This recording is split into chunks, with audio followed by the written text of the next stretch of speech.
Então, já que a gente falou muito de geometria, vamos agora para aquilo que interessa mais para nós aqui, que é a geometria aplicada nos nossos pequenos. Como que a gente vai ensinar isso para os nossos pequenos? Como que todo esse conhecimento, tanto histórico, dedutivo, né, ele vai chegar para os nossos pequenos lá na sala de aula? Como que a gente vai fazer isso? Bom, nós temos uma teoria que é a do pensamento geométrico, tá? E aí, nós temos duas coisas importantes que precisa ser diferenciada. A primeira delas é que todo pensamento geométrico é construído com duas ferramentas cognitivas. A primeira delas é o senso espacial e a segunda delas é o conteúdo geométrico. Bom, e aqui não tem como nós escaparmos da necessidade do brincar. Aqueles que acham que a pré-escola só brinca, que bom. Porque se a criança não brincar, ela não explora o ambiente externo, ela não explora o espaço, ela não desenvolve lateralidade. O desenvolvimento senso-espacial, que é um campo de experiência, ele é fundamental. Por isso que eu sou, sim, a favor da pré-escola. Eu acho que a criança tem que estar na pré-escola, sim. Porque é nesse ambiente que ela vai se socializando e ela vai aprender com as brincadeiras pedagógicas essa noção de espaço. O corre-cotia é importante, gente. É importante. Então, essa noção, ela tem que chegar, né? Ela tem que chegar nesses pequenos. E um segundo ponto é o conteúdo geométrico.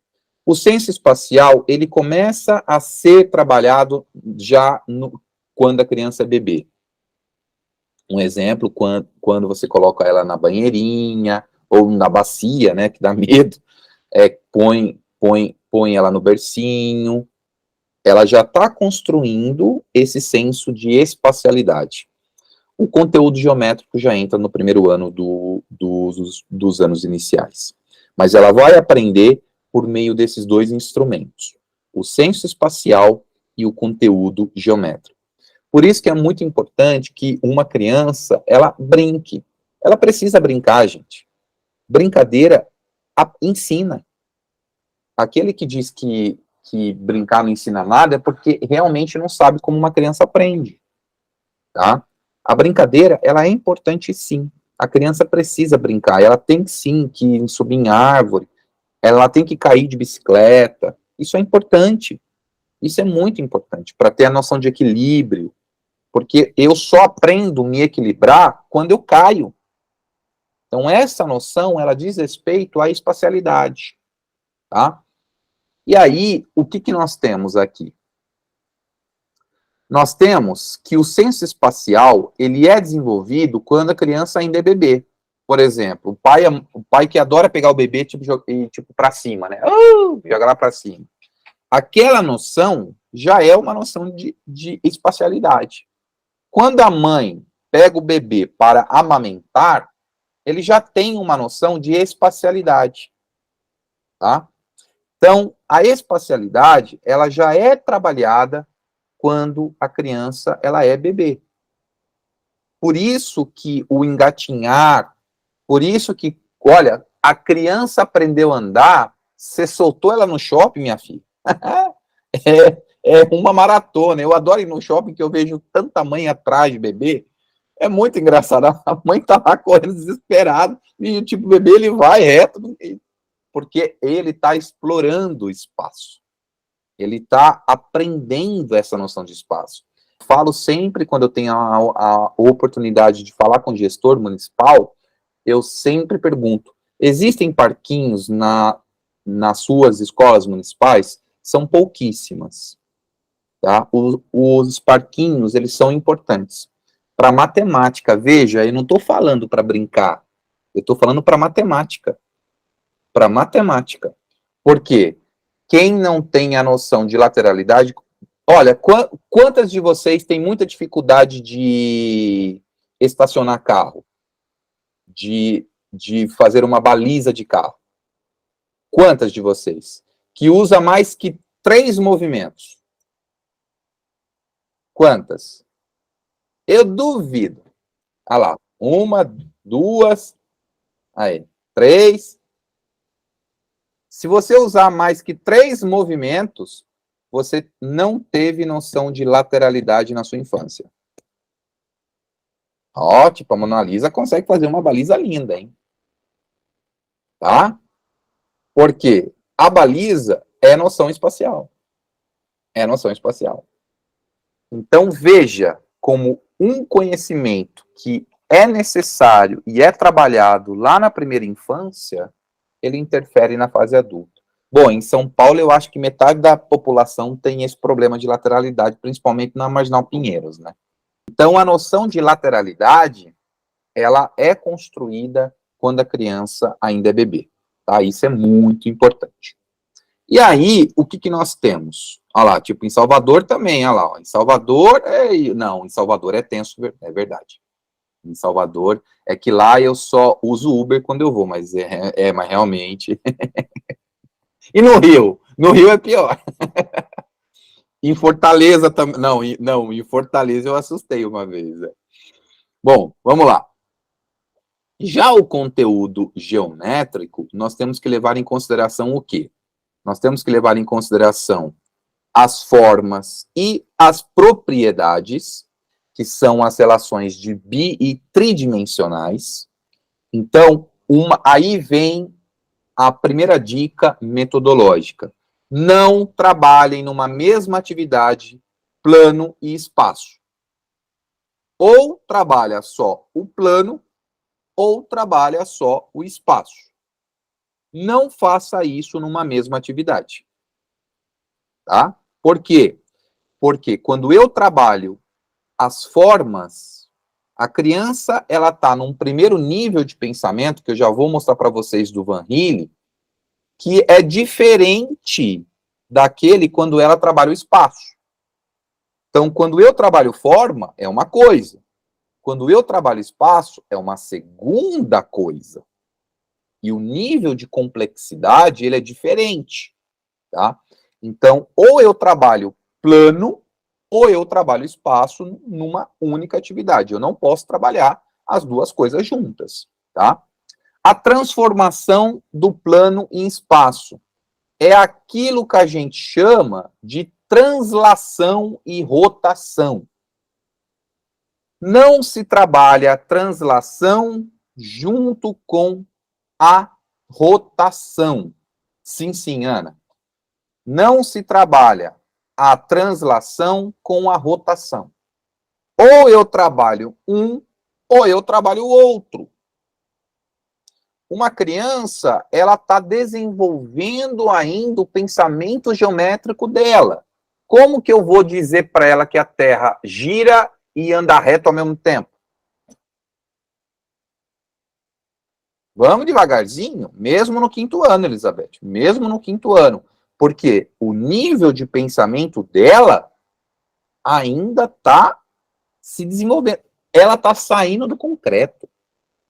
Uma coisa que a gente não pode esquecer é que uma criança de 5º ano que está aprendendo a dividir naquele momento está usando as 7 operações, que lembra, a divisão é o divisor de águas entre os anos iniciais e os anos finais, né?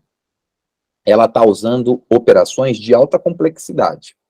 Se eu insiro para o ensino das formas 2 coisas ao mesmo tempo, essa criança não vai aprender nenhum nem outro. Basta fazer isso em sala de aula, gente. Basta fazer isso em sala de aula. Isso é muito importante. A localização é a questão de orientação. E um resgate da rosa dos ventos é muito importante, que a gente ensina no 2º aninho isso. Tá? Então, traga a rosa dos ventos. Traga aquilo que você trabalha lá atrás, de frente, atrás, direita, esquerda, principalmente a noção de direita e esquerda.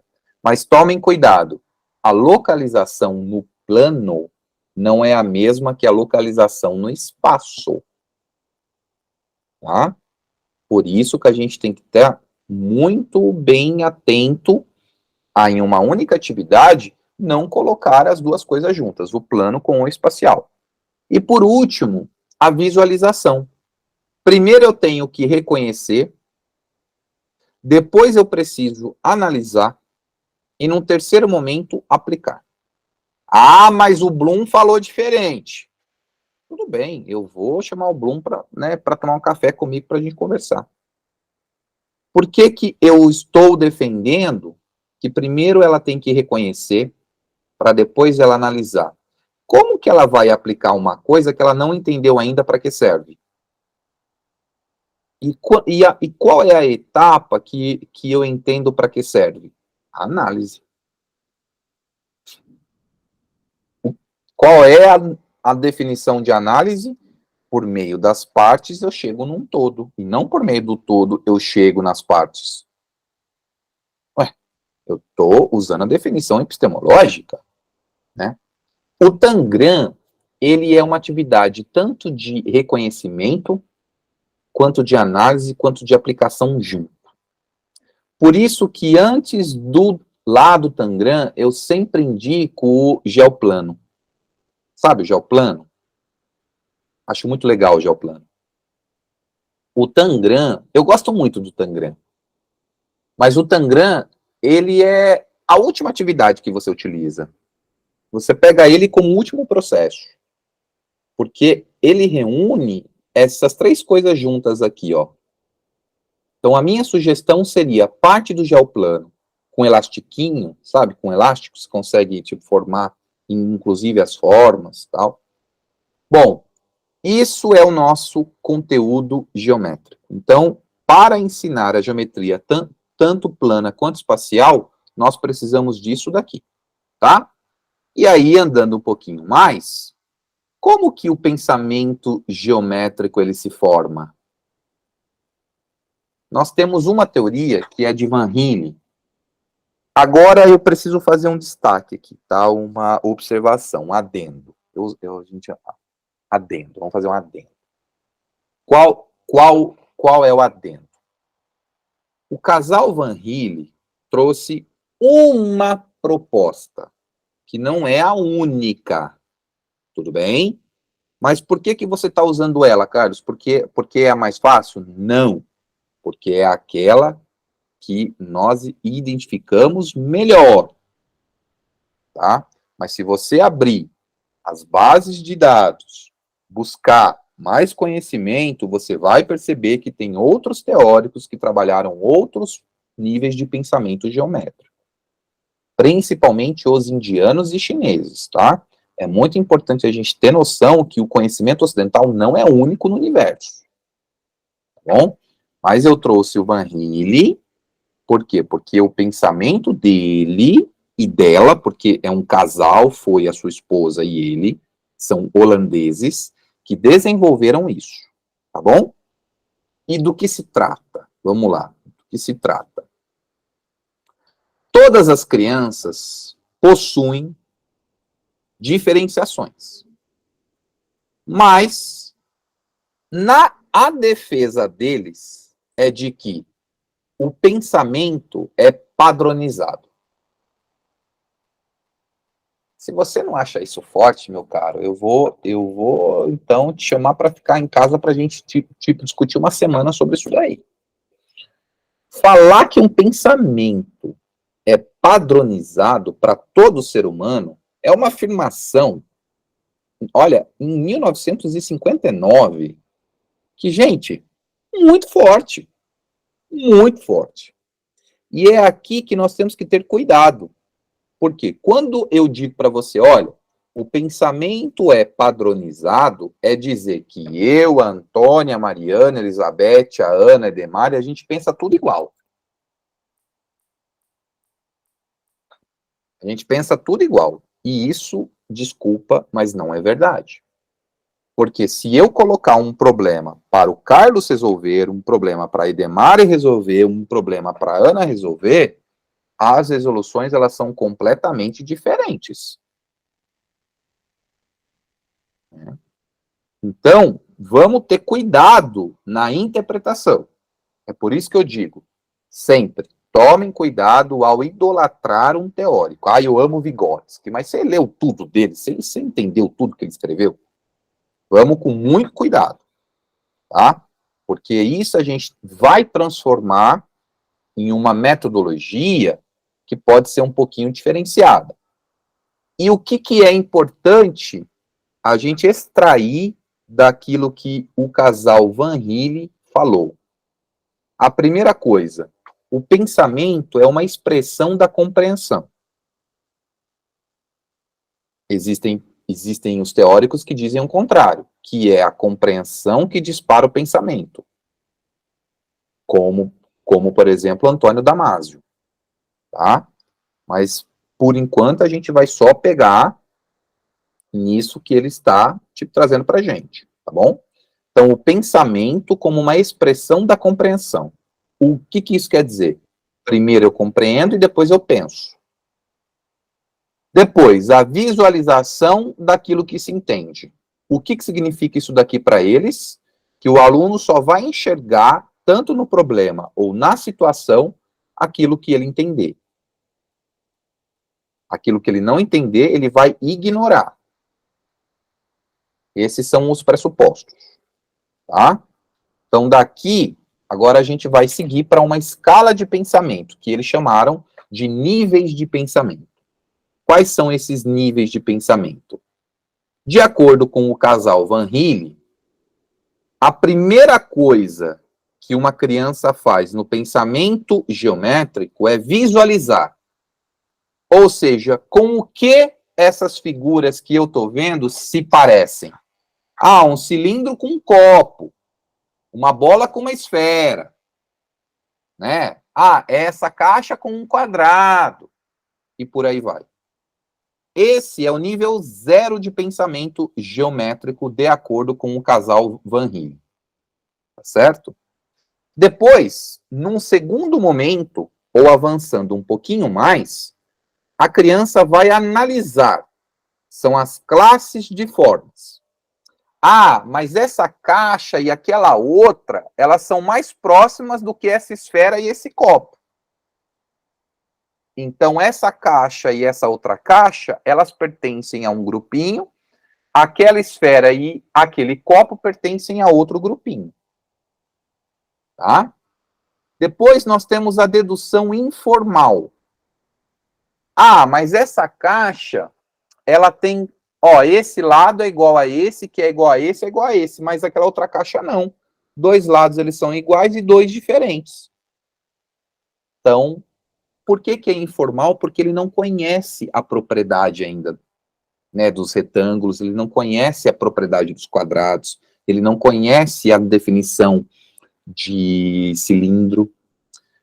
No nível 3, ele vai para dedução. Aí ele vai entrar em contato com essas propriedades. E no nível 4 é o nível que ele vai entrar em contato direto com o rigor. Ah, todo quadrado tem 4 lados iguais e, portanto, 4 ângulos internos iguais. Tá certo? Então, de acordo com o casal Van Hille, uma criança aprende geometria por meio desses 4 níveis de pensamento. Aí vem as perguntas, mas esses níveis de pensamento, eles são concomitantes? Depende da criança, depende do contexto, depende do estímulo externo que o professor traz por meio da metodologia, depende de N fatores. Mas isso é um modelo de outros tantos, tá? O que é mais importante aqui? Vejam, eu tenho a visualização, a análise e depois, um terceiro momento, a aplicação. Que é completamente diferente daquilo que Bloom traz. Bloom traz os verbos, né, para os verbos de aprendizagem, ele traz como o reconhecer, ele traz o aplicar, o analisar. Van Hille é completamente ao contrário.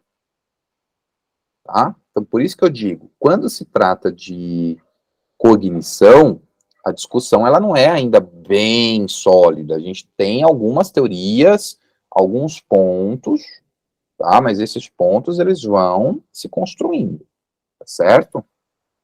E aí, o que que nós temos aqui? Nós temos a evolução da aprendizagem no que diz respeito a esse modelo. Primeiro eu tenho a forma, que é o campo do conceito geométrico, tá? Então eu tenho a forma. Depois eu entro nas classes de formas. Então eu tenho a forma, tá ok? E num segundo momento eu entro nas classes de formas. Depois que eu entrei nas classes de formas, eu vou para as propriedades das formas. Então, a criança vai reconhecer a forma. Depois que ela reconhecer a forma, ela vai ver quais são as classes. Ah, eu tenho essa caixinha, a outra caixinha. Essa caixinha, ela parece com a outra caixinha. Então, elas são mais ou menos parecidas. Num terceiro, mas tem as propriedades das formas, tá? As propriedades é aquilo que nós vamos entender como comprimento, como uma largura, como o tamanho da caixa, como a capacidade, porque antes da gente ensinar volume, a gente ensina capacidade. O quanto cabe ali dentro, essa noção, né, da criança. O quanto cabe ali nessa caixa? Ah, cabe bastante coisa. Ah, não cabe nada. Eu tenho essas duas caixas. É uma aula muito bacana de capacidade, que você leva caixas de sapato de criança, de adulto, de adolescente. E elas trabalham a capacidade, o quanto cabe em cada uma. É muito legal isso. Então você vai exatamente construindo o pensamento de volume nessas crianças. Depois eu tenho as relações entre as propriedades. Então, qual é a relação entre área, perímetro e volume, envolvendo a capacidade? Como que a gente consegue trazer essa capacidade para esse conceito? Por último, nós temos a análise e os sistemas dedutivos. Vejam, ele vai entrar nesse último box aqui, que são a análise dos sistemas, quando ele estiver nos anos finais do ensino médio. Que daí entra a geometria para a resolução de problemas. Ele vai conseguir resolver um problema por meio da geometria quando ele conseguir chegar nessa etapa final aqui. Se ele conseguir chegar nessa etapa final, ele entende a geometria. Olha o caminho, olha o percurso. Né? Então, isso é algo demorado. Qual é o nosso papel? O nosso papel é fazer uma transformação de cada nível em metodologia. Esse é o papel do professor de matemática. Como que ele vai agora transformar cada nível em um método? Aí sim o professor está sendo colocado à prova. E aí eu falo, é o mais difícil. É o mais difícil. Tá? O que é mais importante a gente saber? Que em cada nível do pensamento geométrico, as ideias que são criadas nesse nível se tornam foco do nível seguinte. Então, se o meu foco ele é analisar, no nível seguinte eu parto do analisar para aplicar. Eu puxo, é como se fosse uma escadinha. O degrau sucessor depende daquele anterior. Tá certo? Então, é isso que a gente faz aqui quando se trata dos níveis de pensamento de Van Ryn. Tá certo? E aí, orientando para o final, eu trouxe a nossa piadinha de sempre, né? Aí tem o Delresme e tem o Aristóteles. Aí, olha só que legal. Nossa, que fascinante. Estou pensando em como aplicar em sala de aula. Aí o Aristóteles, poxa, curtia as ideias de Van Ryn, hein? O que você achou do resto? Na próxima aula, eu vou trazer para vocês a aplicação ano a ano. Então, como que nós vamos aplicar isso no primeiro ano? Como que a gente aplica isso usando as habilidades no segundo ano? Como que a gente aplica isso usando as habilidades no terceiro ano, no quarto e no quinto ano, tá? Então, deixo para vocês uma tarefinha. Imprimam depois, que já está disponível para vocês lá no Moodle. Imprimam depois esse slide aqui só, ou se não, façam um desenho, tirem uma foto, não sei. Tentem pensar, para cada quadradinho desse, qual seria a metodologia que você usaria? Nossa, que tanto de imperfeito, né? Qual seria a metodologia que você usaria? Então, assim, como que você aplicaria esses níveis de pensamento na sua turma? Ah, eu tenho uma turma de quarto aninho. Como, então, que eu posso aplicar isso lá no quarto aninho?